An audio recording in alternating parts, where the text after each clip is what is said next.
So, as we know, the Boston Celtics won a championship this year.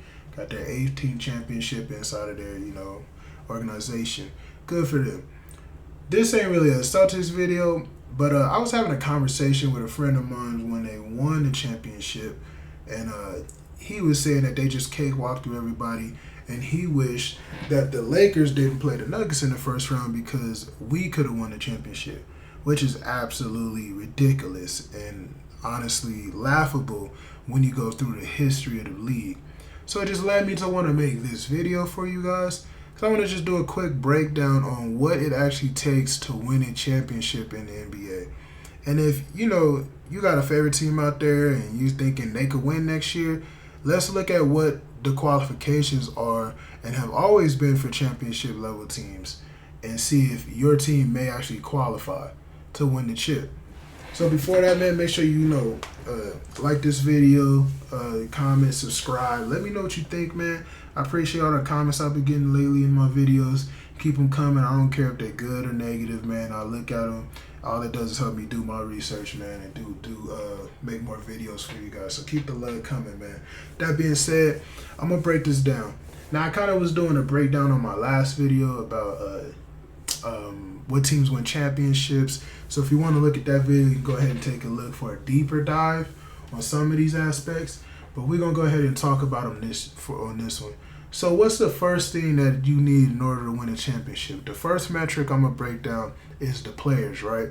So you actually do need a top 5, but I would say 5-ish player on your team. You need somebody who's right around that top 5 range. I wouldn't even say top 10. That's a little bit too far away, okay? So that's the first thing. Now let's look at where the NBA ranks some of these players. Let's look at some player rankings. Now, I ain't gonna say this is 1,000% accurate, but it's pretty accurate. Nikola Jokic, I put him number 1. He's number 1 player in the league. You got Luka who made it to the finals this year. He could be number 2. Then you got Giannis Antetokounmpo. You got Shai Gilgeous-Alexander. You got Jason Tatum, right? Honorable mentions and people who could still contend. I would say Joel Embiid, Steph Curry, and Anthony Edwards looked great this year, but man, he still got a little bit more to prove. We'll see what he does next year. So, you got to have one of these players. If you don't have one of these players, sorry, you might want to just pack it up now. You're probably not winning a championship. However, there are some, exceptions, like having a top 20-ish all-time great player on your team. Now, most of these players are retired, but I'll give you an example. When the Spurs won in 2014, Tim Duncan wasn't a top 5 player in the league, but he was a top 20 all-time great. Those players, somehow their maturity, their experience kind of gets them over the top. Now, who would that be currently in the league? So I'm not going to waste all the time. But Giannis would be a top 20 all-time great. Steph Curry, of course. Kevin Durant. And then I would probably say LeBron James. And that would probably be it so far for current NBA players. So if you have one of those players on your team, yes, you do have a chance at actually winning a championship. Now, I don't want to make this video too long, but now that we've figured out the type of players that you need, if you don't have one of these players, sorry, my boy. Unless your players step up to MVP status next year, your team probably not winning a chip. And then we got to look at standings. Now, people want to hate on the Celtics. They say they had an easy path, and they did. And trust me, I don't like the Celtics. I ain't rooting for them. But they were the number 1 seed and by far the best record in the league. They had 64 wins.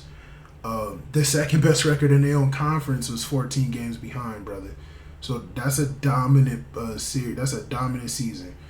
Even in the West, 57 is the best that the Thunder and the Nuggets had, man. So they were still games behind. The Lakers, for all y'all who want to say that they had some chance of winning, absolutely laughable, bro. 47-win season, 7 seeds. And let me break down why they didn't have a chance of winning. So the Celtics won this year, right? Who won in 2023? The Nuggets, right? What seed were they? The number 1 seed. Now, I could go to 2022, 2021, and 2020. I'll do 2020 just because it's the Lakers. who were the number one seed and were dominating even before the lockout. But, these seasons were shortened, so they're somewhat of an anomaly. So let's break down seasons that weren't shortened. The Raptors, they were the number 2 seed, right? The Warriors won in 2018. They were the number 2 seed, right? And the Warriors won again in 2017. They were the number 1 seed. And by the way, they were also a super team, a crazy super team. Now, who won in 2016? The Cavs. They were the number 1 seed. Who won in 2015? The Warriors. They were the number 1 seed. I can keep going on and keep going on and keep going on. Spurs. Not right. Yeah, there we go. Spurs, number 1 seed. So I can keep going on. But the point I'm trying to make is 90+% of the time, the number 1 seed wins the championship every single year. Okay?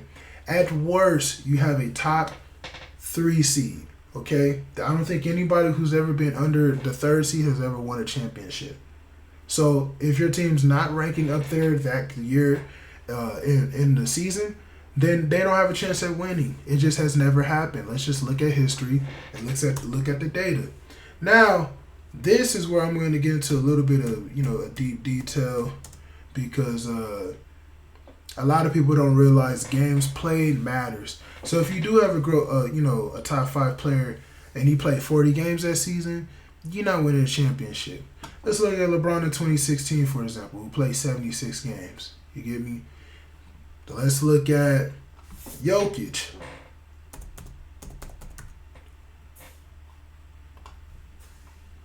My brother played 69 games, right? Let's look at Jason Tatum. Even though Brown won the award, I'm going to still look at Tatum because he's technically still ranked higher, and he had 74 games, okay? My point being, the lowest amount of games, I'll just save you guys some of the headaches. The lowest amount of games a player has ever played and won a championship is Kawhi Leonard at 60 games. And that's the lowest. You get what I'm saying? Outside of shortened seasons. So, and I think Steph Curry won 63 games in 2022, but again, that was coming off the COVID seasons. So anyway, the point I'm trying to make is that if your player ain't playing 65 plus games, honestly, like around 69, you're probably not winning a championship. That low management stuff that they kept preaching to all these other teams and stuff was all a hoax. It was honestly, in my opinion, just used to give fans the belief that even though your player's sitting out, 40 games, you can still win. You still have a hope of winning a championship. When the reality is, no, it's never happened. Okay? This is why the NBA made it 65 games for you to even qualify for accolades, because they know this. So if you want to qualify for championships, you feel me? Contend for championships, that means you got to play games. That's just how it's always been. So I just wanted to give you guys a quick breakdown on what it really takes to win a championship in the league. Outside of what, the lies that they try to preach. And then for some people who just have blind faith, who say, the Lakers could have won because, I don't know, somehow we could have just won when they were the 7th seed. And honestly, the 10th seed all season long, they played terrible. They were a terrible team. You get what I'm saying? Teams like that will never win the championship. They could have got to the finals, but they would have got blown out by the Celtics. There's no way that team beats the Celtics. Anyway, what do you guys think, man? Who's your favorite team? I kind of want to know who's your favorite team. Let me know in the comment section. And going on next year, do you think that they have what it takes to qualify to truly win a championship? And if you don't believe anything I said, please feel free to do your own research, man. Look it up yourself. Look at every team that's won and look at what they had on their team that caused them to win. And you will find that outside of that Detroit Pistons anomaly in 2004, everything that I say is true. The Pistons is the only exception, okay, in 2004. Outside of that, you'll never find it in NBA history, at least in the modern NBA. But let me know what you think in the comment section, man, and thanks for watching.